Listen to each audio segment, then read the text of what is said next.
Ba'du.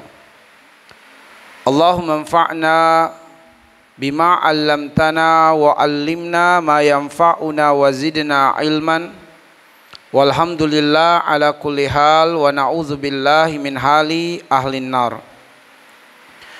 Ikhwatal iman wal akhwat fillah, azzani Allah wa iyyakum ajmain.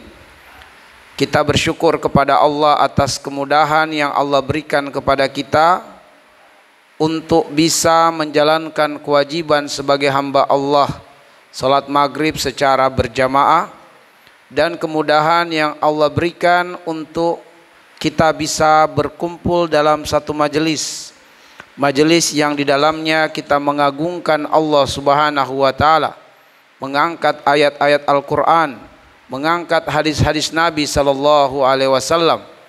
Kita bersyukur kepada Allah Subhanahu wa taala.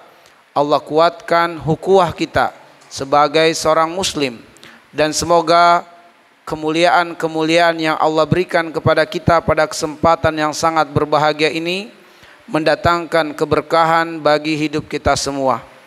Semoga Allah Subhanahu wa taala menjadikan pertambahan usia kita hari ke hari disertai dengan bertambah ilmu, bertambah amal soleh, dan bertambah dekat dengan Allah Subhanahu wa taala. Semoga kita diistiqomahkan Allah mengamalkan ajaran Islam, dimatikan sebagai muslim, dan dikumpulkan di dalam surga Allah Subhanahu wa taala. Ikhwatal iman wal akhwat fillah, azani Allah wa iyyakum. Pada kesempatan yang sangat berbahagia ini kembali kita melanjutkan kajian kita tentang keajaiban Asmaul Husna, dan pada kesempatan ini kita akan mengangkat nama Allah Ar-Rahman. Akan kita ambil pelajaran-pelajaran dari nama Allah Ar-Rahman. Berkenaan dengan nama Allah Ar-Rahman, untuk dapat kita batasi uraian dan penjelasan berkenaan dengan nama Allah yang mulia ini, maka akan kita ketengahkan dua pelajaran penting saja. Pelajaran yang pertama adalah berkenaan dengan arti, makna, dan kandungan dari nama Allah Ar-Rahman. Lalu kemudian pelajaran yang kedua adalah tentang keagungan atau kedudukan nama Allah Ar-Rahman. Mari kita melangkah pada pelajaran yang pertama, yaitu tentang arti, makna, dan kandungan nama Allah Ar-Rahman. Ikhwatal iman, ahibazani Allah wa iyyakum. Secara harfiah, Rahman itu adalah artinya kasih sayang atau pengasih atau cinta. Itu secara harfiah. Lalu dibumbui dengan alif lam di depannya Ar-Rahman, maka alif lam di situ adalah istighraq, yang berarti kedalaman. Sehingga Ar-Rahman diartikan sebagai maha penuh cinta, maha penuh kasih sayang, maha pengasih. Dan keberadaan alif lam tadi, maka hadza litakhsis, kekhususan untuk Allah Subhanahu wa taala, bahwa Allah adalah Ar-Rahman, bahwa Allah Subhanahu wa taala maha pengasih, maha penuh cinta, maha kasih sayang. Ikhwatal iman, ahibazani Allah wa iyyakum. Pada nama Allah Ar-Rahman mengandung dua makna utama, dan ini disebutkan oleh para mufassir, bahwa pada nama Allah Ar-Rahman terkandung dua makna utama. Yang pertama adalah kasih sayang Allah Subhanahu wa taala yang sempurna. Lalu kemudian kandungan yang kedua pada nama Allah Ar-Rahman, yaitu kasih sayang Allah yang luas. Mari kita coba mengambil pelajaran dari makna kasih sayang Allah yang sangat luas sebagai salah satu makna dari Ar-Rahman. Ar-Rahman terkandung di dalamnya makna kasih sayang Allah yang sangat luas. Mohon maaf, kasih sayang Allah yang sangat sempurna. Kasih sayang Allah yang sangat sempurna. Ikhwatal iman ahibazani Allah wa iyyakum, kita tidak nafikan bahwa makhluk juga memiliki kasih sayang kepada sesama makhluk. Manusia terhadap manusia, binatang terhadap binatang memiliki kasih sayang. Tetapi kasih sayang manusia terhadap manusia itu tidak disebut sebagai Ar-Rahman. Kenapa? Karena kasih sayang manusia terhadap manusia, binatang terhadap binatang adalah kasih sayang yang terbatas, bukan kasih sayang yang sempurna. Kita ambil contoh misalnya kasih sayang manusia dengan manusia. Dalam hal ini sangat besar kasih sayang manusia terhadap manusia adalah kasih sayang seorang ibu terhadap anaknya. Khususnya ketika anak itu dalam usia yang memang masih butuh perhatian. Misalnya usia balita. Kita katakan bahwa kasih sayang seorang ibu terhadap anaknya melebihi kasih sayang ayah terhadap anaknya. Di zaman dahulu atau di zaman jahiliyah, ketika kemudian seorang istri melahirkan anak perempuan, maka sang ayah lebih sering membunuh bayi perempuan itu daripada harus menanggung malu. Karena sudah menjadi bi'ah mereka, ya disebabkan kebodohan pada masa itu, bahwa kalau suami istri dikaruniai anak perempuan, maka anak perempuan ini membawa kesialan dan anak perempuan ini akan menyebabkan aib bagi keluarga. Apabila anak perempuan ini dibiarkan tumbuh besar, maka anak perempuan ini akan membawa aib bagi keluarganya, atau keluarganya akan menanggung aib sampai anak ini dinikahi oleh pejabat atau dinikahi oleh orang yang terhormat, barulah kutukan sebagai pembawa sial itu lepas. Jadi kalau kemudian anak ini nantinya nikah dalam usia 15 tahun atau 20 tahun, maka selama itu keluarga harus membawa aib dan rasa malu. Maka seringkali seorang bapak itu pada masa itu lebih memilih untuk menjaga kehormatan keluarga dengan membunuh bayi perempuannya. Meskipun sang ibu juga tidak menafikan hal tersebut, tetapi kasih sayangnya yang besar seringkali melakukan perlawanan dan penolakan, bahkan bersedia menanggung rasa malu demi supaya bayinya bisa selamat. Tapi apa daya ketika kemudian suaminya tidak mendukungnya, sebab tetap saja power pada suaminya. Sehingga seringkali ibu yang suaminya lebih memilih untuk menghilangkan rasa malu dengan mengubur bayi perempuannya hidup-hidup, hanya bisa pasrah melihat dengan tangisan yang mendalam dan kesedihan yang besar. Nah, dari sini kita bisa bedakan betapa kasih sayang seorang ibu kepada anaknya itu lebih besar daripada kasih sayang seorang ayah terhadap anaknya. Nah, ihwatal iman, di dalam hadis riwayat Imam Bukhari dan Muslim, di dalam riwayat Imam Bukhari dan Muslim disebutkan bahwa ketika kaum muslimin memenangkan suatu peperangan, hanya saja tidak disebutkan dalam riwayat tersebut perang apa pada masa itu. Mungkin dalam riwayat yang lain disebutkan perang tersebut, tetapi kami hanya mendapati dalam hadis riwayat Imam Bukhari dan Muslim tentang kemenangan kaum muslimin terhadap suatu perang, yang kemenangan itu adalah akhirnya kaum muslimin membawa sejumlah tawanan perang ke Madinah. Nah, di antara tawanan perang itu ada seorang wanita. Ada seorang wanita yang kemudian kehilangan bayinya, yang di dalam riwayat pun tidak disebutkan usia berapa tahun, hanya saja bayi itu masih disusui. Dan sang wanita ini dia kehilangan bayi tersebut. Maka tatkala kemudian wanita ini merasa kehilangan, karena tadi ketika kemudian kaum muslimin menangkap para tawanan ini, dia terpisah dari bayinya, atau dia lupa bayinya karena kepanikan. Nanti ketika dalam perjalanan digiring sampai ke Madinah, dia sadari itu. Dia lupa mengambil bayinya. Tertinggal bayinya di suatu tempat tadinya. Ya, di tempat di mana mereka dikalahkan. Maka dia berusaha mencari dari kawanan-kawanan orang-orang yang tertahan. Cari bayinya. Maka sepanjang perjalanan menuju Madinah itu, dia tidak merasakan ketenangan, kedamaian karena tidak mendapati bayinya. Dia tidak ada kemampuan untuk balik sebab semua tawanan digiring ke Madinah. Maka dia hanya bisa menangis sepanjang perjalanan sambil terus mencari, ya, di tengah kerumunan para tawanan yang berjalan digiring sampai ke Madinah. Sesampainya di Madinah, orang-orang atau bahkan para tawanan duduk beristirahat, dia tetap berusaha mencari.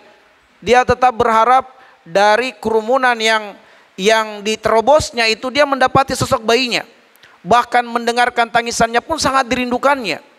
Maka dia kesedihan, kegalauan, kekhawatiran. Dia tidak berpikir lagi nasibnya mau diapain setelah itu. Yang penting dia melihat bayinya dulu. Dia mencari. Ternyata Masya Allah bayinya diselamatkan oleh kaum muslimin. Dibawa oleh kaum muslimin. Dan akhirnya kemudian kaum muslimin mencari sang ibu dari anak tersebut sebab anak itu menangis dalam pangkuan kaum muslimin yang juga tidak disebutkan dalam riwayat itu. Ketika kemudian terlihat bahkan Nabi SAW dan para sahabat melihat wanita ini yang mondar-mandir mencari bayinya, sehingga mereka menduga inilah ibu dari anak tersebut. Maka dipanggillah sang ibu tersebut dan diperlihatkan bayinya. Ya tentu dalam konteks mereka pada saat itu sebagai tawanan mungkin akan dibunuh oleh kaum muslimin atau apa. Ya karena mereka saat itu adalah statusnya tawanan perang. Tapi dia melihat akhlak dari kaum muslimin. Tapi kita tidak ingin berbicara tentang akhlak kaum muslimin terhadap tawanan.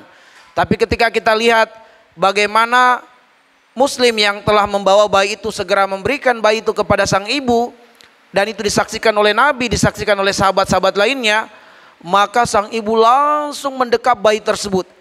Dia memeluknya dengan pelukan yang hangat, mendekapnya dengan penuh cinta dan kasih sayang. Dia menciumnya, lalu kemudian memberinya ASI. Tidak henti-hentinya dia menangis karena kebahagiaan.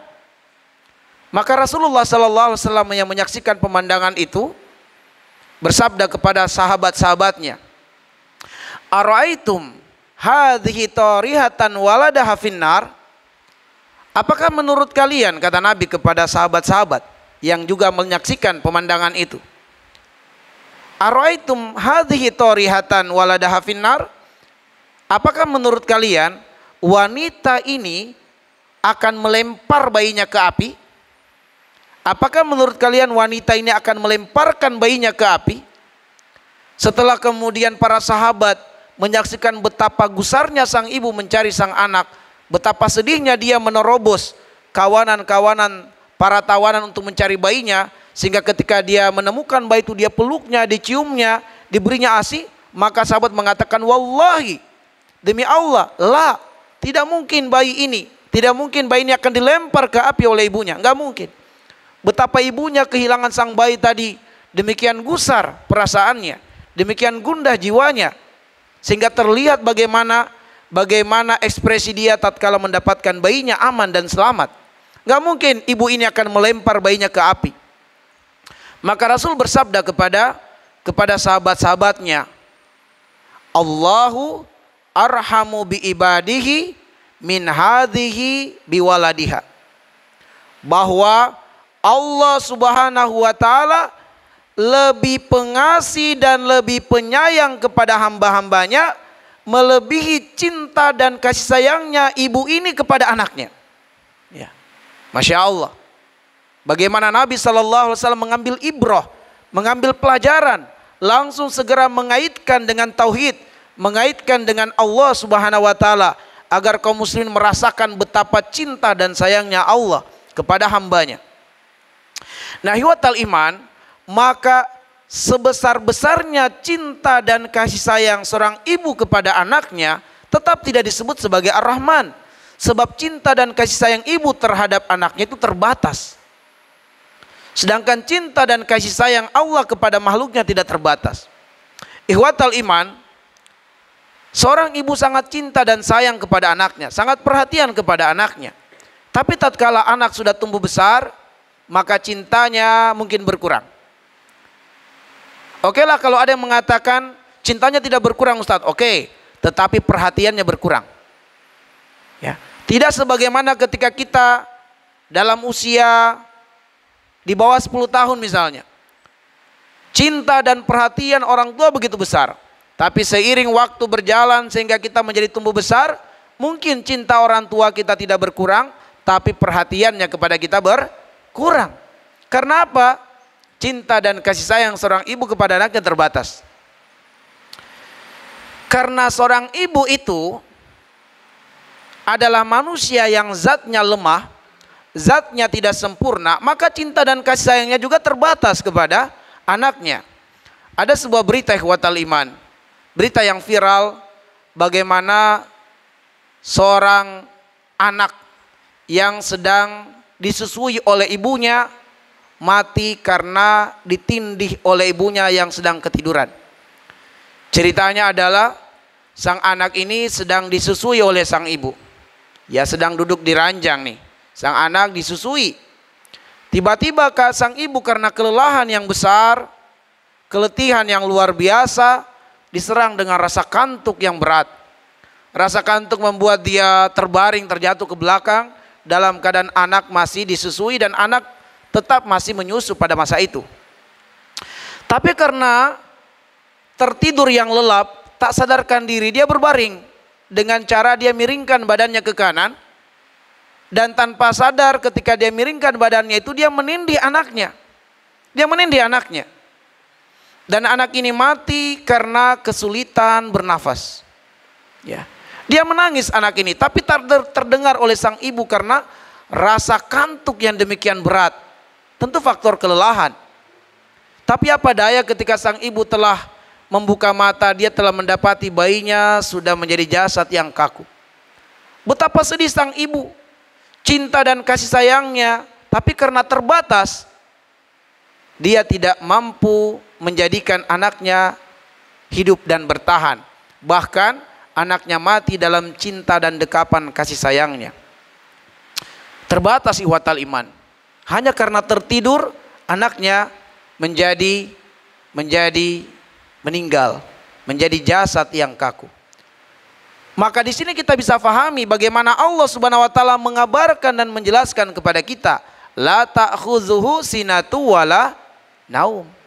Allah tidak ditimpa dengan rasa kantuk, apalagi tidur, dan Allah tidak akan pernah lelah mengurus makhluknya.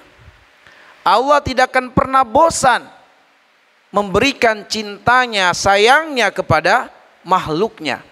Inilah yang menjelaskan bahwa Ar-Rahman di dalamnya terkandung cinta dan kasih sayang Allah yang begitu sempurna kepada makhluknya. Adapun kemudian kandungan makna yang kedua adalah bahwa cinta dan kasih sayang Allah begitu luas. Begitu luas kepada makhluknya. Perhatikan firman Allah Subhanahu wa taala di dalam surat Al-A'raf di ayat yang ke-156. Pada ayat tersebut Allah mengatakan wa rahmati wasa'at kulla syai'i. Wa rahmati wasa'at kulla syai'in. Bahwa rahmatku itu meliputi segala sesuatu. Wa rahmati, bahwa rahmatku itu meliputi segala sesuatu. Surat Al-A'raf ayat 156 ya. Wa rahmati wasi'at, ya bukan wasa'at, saya keliru. Wa rahmati wasi'at kulla syai'in. Rahmatku, kata Allah Subhanahu wa taala, wasi'at kulla syai'i. Luas, meliputi segala sesuatu. Perhatikan atau garis bawahi kata kulla syai', segala sesuatu. Bahwa rahmat Allah itu meliputi semua makhluknya. Rahmat Allah meliputi malaikat, rahmat Allah meliputi bangsa jin, meliputi manusia, binatang, tumbuh-tumbuhan. Semua makhluk membutuhkan rahmat Allah Subhanahu wa taala. Ini menunjukkan kasih sayang Allah yang luas kepada semua makhluknya. Ikhwatal iman, ketika kita sempitkan luasnya rahmat Allah kepada manusia, maka Allah Subhanahu wa taala memberikan kasih sayangnya jangankan kepada mukmin, jangankan kepada yang mentauhidkannya, bahkan yang mengkufurinya, bahkan yang menyekutukannya, bahkan yang kafir kepada Allah dengan kafir yang nyata, tetap kasih sayang Allah diberikan kepadanya. Ini menunjukkan luasnya kasih sayang Allah Subhanahu wa taala. Allah datangkan hujan, sebab hujan adalah rahmat Allah. Siapa yang tidak membutuhkan hujan? Allah hadirkan oksigen, sebab semua makhluk membutuhkan oksigen. Ini rahmat Allah Subhanahu wa taala. Di mana kasih sayang Allah kepada manusia, ikhwatal iman, kasih sayang Allah yang begitu besar sehingga kita tak mampu untuk menghitung nikmat Allah Subhanahu wa taala. Perhatikan surat Al-A'raf. Ya. Mohon maaf, surat Luqman di ayat yang ke-27. Walau annama fil ardi min syajaratin aqlam wal bahru yamudduhu min ba'dihi sab'atu abhur ma nafidat kalimatullah innallaha azizun hakim. Andaikan semua pepohonan di muka bumi ini, dari akar, batang, cabang, ranting, dijadikan sebagai pena, lalu kemudian lautan 7 benua disatukan dijadikan tinta, untuk dengannya dicatat nikmat-nikmat Allah, ma nafidat kalimatullah innallaha azizun hakim. Imam Al-Qurtubi menafsirkan, tidak akan habis tercatat nikmat-nikmat Allah Subhanahu wa taala.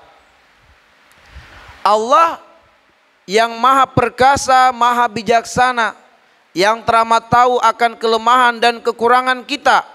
Jangankan untuk membayar nikmat Allah, menghitung pun kita tak mampu. Allah tak pernah menuntut bayar atas nikmat yang Allah berikan kepada kita. Ya. Allah tidak pernah menuntut bayar, ikhwatal iman, yang menunjukkan luasnya rahmat Allah Subhanahu wa taala. Ikhwatal iman, mari kita fahami, mari kita coba resapi betapa luasnya rahmat Allah Subhanahu wa taala kepada manusia. Nabiullah Musa alaihi salam merasakan rahmat Allah yang besar kepadanya ketika Musa alaihissalam masih dalam usia yang disebutkan sebagai bayi merah yang dimasukkan ke dalam kotak, dihanyutkan ke sungai Nil. Ketika Musa alaihissalam masih dalam usia yang kita tidak tahu usia berapa, yang pasti baru dilahirkan, entah berapa hari, tapi dia masih merah, dihanyutkan di dalam sungai Nil, di dalam sebuah kotak. Entah berapa lama dia kemudian dipermainkan oleh gelombang sungai Nil tersebut, dihanyutkan. Tapi Musa alaihissalam selamat di dalam kotak itu, sampai kemudian diselamatkan atau diambil oleh Firaun. Tapi bayangkan berapa hari dia terombang-ambing di atas sungai Nil itu, di dalam kotak. Musa alaihissalam dalam sosok bayi merah, lemah, di dalam kotak yang tertutup rapat, tapi air tidak masuk ke dalam kotak itu. Musa pun tidak kehabisan oksigen di dalam kotak tersebut. Tentu dia dalam keadaan lapar, dalam keadaan haus, tidak ada yang menyapihnya, tidak ada yang memberikan susu kepadanya pada masa itu. Tapi kalau bukan karena rahmat Allah Subhanahu wa taala kepadanya, maka dia akan binasa. Maka secara logika mustahil bayi yang masih merah terombang-ambing di atas sungai Nil dalam kotak itu bisa selamat, itu mustahil. Yang mustahil kalau menurut kita karena kemampuan kita terbatas, tapi tidak mustahil bagi Allah karena kemampuan Allah tidak terbatas. Dan itu karena sifat rahmannya Allah kepada Musa alaihissalam, sehingga dia selamat meskipun dalam keadaan lemah, tak berdaya, di dalam kotak, dihanyutkan di sungai, dia selamat. Ikhwatal iman ahibazainillahu wa iyyakum ajmain. Coba bayangkan bagaimana Nabiullah Ibrahim alaihissalam, dia menemukan kasih sayang Allah yang besar pada dirinya ketika Ibrahim alaihissalam dilempar ke dalam kobaran api yang sangat besar. Dalam tafsir Ibnu Katsir, api tersebut berkobar selama 40 hari 40 malam. Orang-orang tak bisa mendekati api yang begitu besar, sehingga tatkala mereka melemparkan Ibrahim itu dengan ketapel. Entah jaraknya berapa jauh posisi mereka dari api, yang pastinya Ibrahim dalam keadaan terikat dilempar ke dalam api dengan ketapel. Karena tidak ada yang bisa mendekat ke api tersebut karena kobarannya yang begitu besar. Ikhwatal iman, azanillahu wa iyyakum. Maka Allah memberikan kasih sayang kepada Ibrahim alaihissalam. Di dalam surat Al-Anbiya Allah mengatakan, wa qulna ya nar kuni bardan wa salaman ala Ibrahim. Wahai api, jadilah kamu dingin dan memberikan keselamatan kepada Ibrahim. Allah Subhanahu wa taala tidak menunjukkan kasih sayangnya kepada Ibrahim melalui hujan deras yang memadamkan api, tidak. Sebab andaikan Allah menunjukkan kasih sayangnya kepada Ibrahim dalam bentuk hujan yang deras, mungkin orang-orang akan berkata beruntung Ibrahim, dia selamat karena hujan. Orang-orang tetap tidak akan mengenal kekuasaan Allah. Maka Allah memberikan sifat rahmannya kepada Ibrahim sekaligus menunjukkan kekuasaannya kepada manusia pada masa itu, bahwa Allah menolongnya dengan memerintahkan api untuk menjadi dingin. Dari sini juga kita mengambil pelajaran ikhwatal iman bahwa sunnatullah itu ada yang berlaku di alam dan ada yang berlaku pada manusia. Sunnatullah yang berlaku di alam, Allah mampu merubahnya sekehendak Allah, semau-maunya Allah. Sedangkan sunnatullah yang berlaku pada manusia, Allah tidak akan merubahnya. Karena sunnatullah yang berlaku pada manusia telah ditetapkan di dalam kitabnya. Nah, ikhwatal iman, di antara sunnatullah kepada alam ini adalah api itu sifatnya panas membakar. Maka Allah terkadang berbuat yang melawan sunnahnya sendiri. Allah telah menetapkan sunnahnya api panas, tapi Allah bisa merubahnya sekehendak Allah, semau-maunya Allah.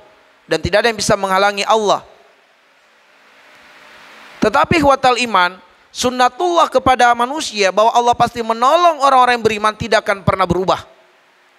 Tidak akan pernah berubah, bahwa Allah pasti menolong orang yang beriman. Dan Allah tidak akan pernah berkhianat dengan apa yang Allah janjikan. Ketika Allah menjanjikan bahwa orang-orang yang beriman, la khaufun alaihim wa lahum yahzanun, bahwa orang yang beriman tidak akan ditimpa ketakutan dan kesedihan, maka janji ini adalah janji yang pasti tidak akan pernah berubah ikhwatal iman. Maka ini menunjukkan luasnya kasih sayang Allah Subhanahu wa taala kepada Ibrahim ketika berada dalam kobaran api selama 40 hari 40 malam, merasakan dingin dan menyenangkan. Kita juga dapati bagaimana di dalam Al-Quran Allah menceritakan kasih sayang Allah dirasakan oleh Yunus alaihissalam di dalam perut ikan. Ketika di dalam surat Al-Anbiya di ayat yang ke-87, wa zannun idz dzahaba mughadiban fazanna alla naqdiru alaihi fanada fiz zulumat alla ilaha illa anta subhanaka inni kuntu minadz zalimin. Ketika Yunus alaihissalam, Yunus bin Matta alaihissalam meninggalkan kaumnya dalam keadaan kecewa karena dakwahnya ditolak, dakwahnya tidak diterima oleh masyarakat, maka Yunus meninggalkan kaumnya. Dia menyangka perbuatannya ini tidak akan mendapatkan hukuman dari Allah. Dia menyangka itu sah-sah saja. Padahal seorang rasul yang diutus di suatu kaum tidak boleh meninggalkan kaum sampai Allah memberikan perintah kepadanya. Selagi Allah tidak memberikan perintah untuk meninggalkan kaumnya, dia harus bersabar terhadap perbuatan kaumnya terhadap dirinya. Tapi Yunus tidak bersabar. Dia meninggalkan kaumnya tanpa izin dari Allah, tanpa perintah dari Allah. Wa zanna allan naqdir alaihi. Dia menyangka itu sah-sah saja. Dia menyangka hal itu tidak akan mendapatkan hukuman dari Allah Subhanahu wa taala. Maka Allah takdirkan untuk memberikan pelajaran kepada Yunus alaihissalam, yang pada akhirnya kemudian Allah takdirkan Yunus ditelan oleh ikan yang sangat besar. Fanada fiz zulumat, maka Yunus ditelan oleh ikan yang sangat besar. Lalu kemudian Yunus berada dalam 3 kegelapan. Dalam 3 kegelapan. Di perut ikan yang sempit. Dalam 3 kegelapan, yaitu kegelapan malam yang gelap gulita, kegelapan di dalam lautan yang dalam, dan kegelapan di dalam perut ikan. Dalam tafsir Imam Ibnu Katsir rahimahullah, yaitu selama 40 hari 40 malam ikan itu di dalam lautan yang dalam. Dalam keadaan demikian Yunus kemudian berdoa kepada Allah Subhanahu wa taala. Lalu Allah mengabadikan wiridnya atau zikirnya. la ilaha illa anta subhanaka inni kuntu minadz zalimin. Keyakinan kuat dan mendalam, la ilaha illa anta, tiada ilah yang berhak disembah melainkan engkau wahai Allah, adalah bahwa implementasi daripada kalimat ini tidak ada yang mampu mengeluarkan dia dari kegalauannya, kesedihannya, dan dari sempitnya perut ikan kecuali Allah Subhanahu wa taala. Subhanaka, maha suci engkau wahai Rabb, maha suci engkau dari perkataan-perkataan buruk manusia kepadamu, dari suudzon hambamu kepadamu. Inni kuntu minaz zalimin, akulah yang berbuat zalim. Penyesalan dan pengakuan sadar Yunus bahwa dia telah melakukan pelanggaran syariat. Dia telah meninggalkan kaumnya dan berburuk sangka kepada Allah, seolah-olah Allah tidak bisa memberikan hidayah kepada kaumnya itu. Dia tidak sabar atas perlakuan tidak wajar dari kaumnya terhadap dirinya. Maka ikhwatal iman, Allah yang luas rahmatnya, fastajabna lahu wa najainahu minal gham. Karena luasnya rahmat Allah Subhanahu wa taala, Allah kabulkan harapan dan hajatnya, dan Allah membebaskannya dari kesedihan yang mendalam dirasakan oleh Yunus alaihissalam. Ya. Ikhwatal iman ahibazani Allah wa iyyakum, maka Yunus pun diselamatkan oleh Allah Subhanahu wa taala. Selain itu dalam Al-Qur'an kita dapati juga bagaimana Ashabul Kahfi, para pemuda-pemuda yang menghuni gua, mereka mendapati dan merasakan luasnya kasih sayang Allah kepada mereka tatkala mereka tertidur selama 309 tahun atas izin Allah Subhanahu wa taala. Maka Allah Subhanahu wa taala memberikan kasih sayangnya kepada mereka selama itu. Ketika di dalam surat Al-Kahfi di ayat yang ke-17 Allah mengatakan wa tarasyamsa, dan engkau melihat matahari, ya engkau melihat matahari, wa tarasyamsa idza tala'at tazawaru an kahfihim zatal yamin wa idza gharabat taqriduhum zatas shimal wa hum fi fajwatin min. Yaitu Allah Subhanahu wa taala menjadikan matahari ketika terbit condong dari arah gua itu ke sebelah kanan, sehingga sinarnya tidak langsung menimpa mereka. Sebab katakanlah ini adalah gua, maka matahari berada pada posisi ini, sinarnya tidak menimpa mereka. Andaikan guanya seperti ini, maka matahari sinarnya akan menimpa mereka. Dalam waktu yang sangat lama mungkin saja mereka akan terbakar, mereka akan kepanasan sehingga akan menjadi gosong. Tetapi Allah Subhanahu wa taala menjauhkan mereka dari sinar matahari. Mereka mendapati cahaya matahari, tapi mereka terselamatkan dari sinar matahari. Demikian pula saat terbenamnya, sehingga matahari tidak menimpa, sinar matahari tidak menimpa mereka. Ini semua adalah takdir Allah Subhanahu wa taala kepada mereka. Bukan hanya itu, Allah mengatakan di ayat berikutnya, wa nuqallibuhum zatal yamini wa zatas shimal.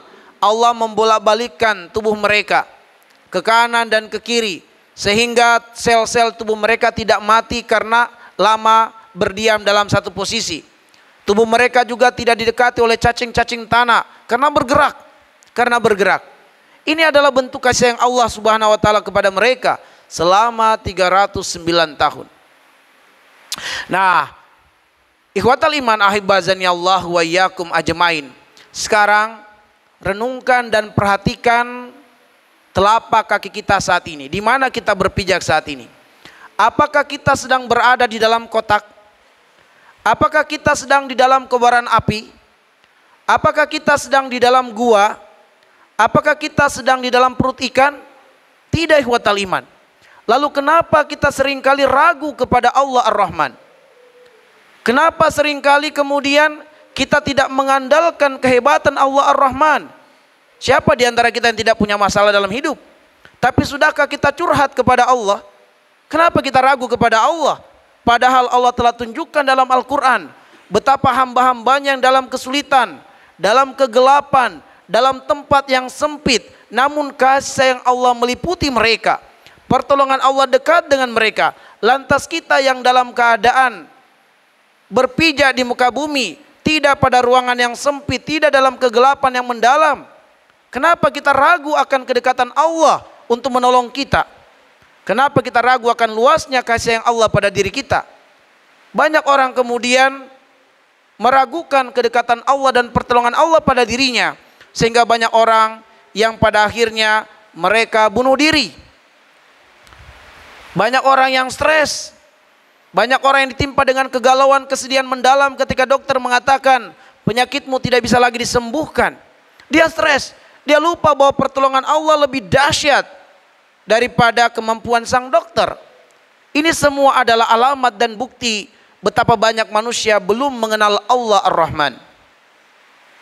Banyak dari kita yang belum mengenal Allah Ar-Rahman. Karena itulah ihwatal iman ahibazani Allah wa iyyakum, kita mesti mengenali Allah Subhanahu wa taala, mengenali Asmaul Husna, supaya kita bisa merasakan betapa cinta dan sayangnya Allah Subhanahu wa taala kepada kita. Nah, ihwatal iman ahibazani Allah wa iyyakum, ini pelajaran yang pertama yang bisa kita uraikan. Lalu kemudian kita masuk pada pelajaran yang kedua tentang keagungan atau kedudukan nama Allah Ar-Rahman. Ihwatal iman ahibazani Allah wa iyyakum, merujuk pada firman Allah Subhanahu wa taala surat Al-Isra ayat 110. Kita bisa lihat surat Al-Isra ayat 110. Allah berfirman, "Qulid'ullaha awid'ur rahman, ayyama tad'u falahul asmaul husna." Allah mengatakan, "Qulid'ullah awid'ur rahman." Berdoalah kepada Allah dengan menyebut nama Allah, atau berdoalah kepada Allah dengan menyebut Ar-Rahman. Ya. Atau dengan apa saja kalian berharap dan berdoa kepada Allah, maka sesungguhnya Allah memiliki nama-nama yang utama, nama-nama yang baik, nama-nama yang mulia. Nah, para ulama tafsir mengatakan ketika menafsirkan ayat yang mulia ini, bahwa nama Allah Ar-Rahman merupakan salah satu dari Ismul A'zam, merupakan salah satu dari nama Allah yang teragung. Jadi Asmaul Husna itu juga punya tingkatan-tingkatan. Nama Allah Asmaul Husna punya tingkatan-tingkatan. Dan diantara Asmaul Husna yang teragung selain dari nama Allah Subhanahu wa taala adalah Ar-Rahman. Karena itulah para mufassir mengatakan Ar-Rahman adalah Ismul A'zam, nama Allah yang sangat mulia, nama Allah yang sangat agung setelah lafaz Allah Subhanahu wa taala. Nah, ihwatal iman ahibazani Allah wa iyyakum ajmain. Sekarang coba perhatikan surat Toha. Surat yang ke-20. Surat Toha, surat yang ke-20. Perhatikan di ayat yang kelima. Perhatikan di ayat yang kelima. Allah mengatakan Ar-Rahmanu 'alal arsyistawa. Ar-Rahman 'alal arsyistawa. Di atas singgasana istawa. Allah Subhanahu wa taala di atas singgasananya beristiwa. Ikhwatal iman, tidaklah singgasana itu disebutkan kecuali dikaitkan dengan kekuasaan. Tidaklah singgasana itu disebutkan kecuali dikaitkan dengan kekuasaan. Ya. Maka seseorang yang memiliki singgasana pasti orang yang berkuasa. Pasti orang yang berkuasa. Ya, insya Allah di antara antum nanti kalau jadi pengantin ya menjadi orang yang berkuasa walaupun hanya 1 hari atau 1 malam. Sebab dia akan duduk di atas singgasana. Dia akan duduk di atas arsy. Ya, di atas arsy yang bermakna kursi yang agung. Ya, sebab arsy itu bisa disandarkan kepada manusia sebagaimana Ratu Bilqis. Dia memiliki arsy yang agung. Disebutkan oleh Allah arsyun azim. Ya, Ratu Bilqis memiliki arsyun azim, arsy yang agung, yang besar karena kekuasaannya Ratu Bilqis. Intinya adalah arsy itu dikaitkan dengan kekuasaan, dikaitkan dengan kerajaan. Tapi perhatikan ayat yang mulia ini. Allah mengatakan Ar-Rahmanu 'alal arsy istawa. Kenapa Allah tidak mengatakan Al-Maliku 'alal arsy istawa? Ya, kalau menurut kita harusnya lebih tepat adalah Allah memperkenalkan dirinya sebagai raja, sebagai pemilik, supaya tepat dengan alal arsy istawa. Yang menurut kita, ya karena kemampuan kita terbatas ikhwatal iman. Tetapi Allah Subhanahu wa taala dengan kekuasaannya yang begitu besar, di mana Allah memperkenalkan kekuasaannya di dalam surah Al-Imran ayat 26. Qulillahumma malikal mulki tu'til mulka man tasya wa tanzi'ul mulka mimman tasya wa tu'izzu man tasya wa tuzillu man tasya biyadikal khair innaka ala kulli syai'in qadir. Nah, ihwatal iman ahibazani Allah wa iyyakum ajmain. Allah kekuasaan yang begitu besar sehingga Allah mampu memberikan kekuasaan kepada siapa yang Dia kehendaki, dan Allah mampu mencabut kekuasaan dari siapa yang Dia kehendaki kalau Allah mau. Sehingga di sini Allah Subhanahu wa taala memperkenalkan dirinya Ar-Rahmanu 'alal arsy istawa, bahwa Allah Subhanahu wa taala itu berkuasa dengan penuh kasih sayang. Maka kita dapati ketika Allah menyandingkan Allah sebagai Al-Malik atau sebagai Malik, sebagai penguasa, itu selalu didahului dengan namanya Ar-Rahman. Ketika Allah memperkenalkan diri sebagai penguasa, maka Allah selalu menyandingkan dengan menyebutkan sebelumnya sebagai Ar-Rahman. Misalnya di dalam dua tempat, yaitu di surat Al-Fatihah. Alhamdulillahi rabbil alamin Ar-Rahmanir Rahim Maliki yaumiddin. Sebelum Allah memperkenalkan diri sebagai penguasa, Allah memperkenalkan diri sebagai Ar-Rahman, bahwa Allah itu berkuasa dengan penuh cinta dan penuh kasih sayang. Demikian pula di dalam surat Al-Hasyr, ya, Allah memperkenalkan diri sebelum menyebutkan sebagai Malik, sebagai penguasa. Allah menyebutkan dirinya sebagai Ar-Rahman. Itu di akhir-akhir surat Al-Hasyr. Saya ingin menyebutkan ayatnya, tapi karena waktu ikhwatal iman, maka kita ingin meringkas saja. Adalah bahwa seringkali manusia yang berada dalam singgasana itu terkadang hilang kasih sayangnya. Seringkali seseorang yang sudah berada di atas kedudukan, punya singgasana, punya kekuasaan, seringkali kasih sayangnya berkurang kepada orang lain. Kadang menjadi sombong, kadang menjadi angkuh, lupa pada orang lain.